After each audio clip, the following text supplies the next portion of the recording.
Another day, another luto. Ganitong luto naman sa manok yung lulutuin ko. Napakadali, pero napakasarap. Tara, panoorin mo paano ko luto.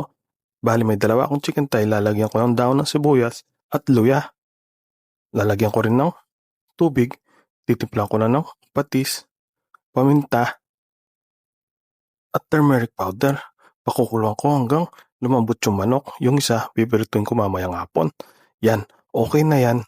Kumuha pala ako ng tubig para sa sinahing. Tignan mo naman, napaka-solid. Plating na at kainan na.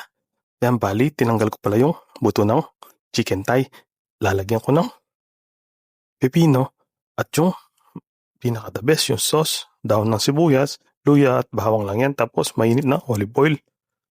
Paki-comment mo naman sa baba kung tigasan ka para alam ko kung saan nakakaabot yung video ko na to.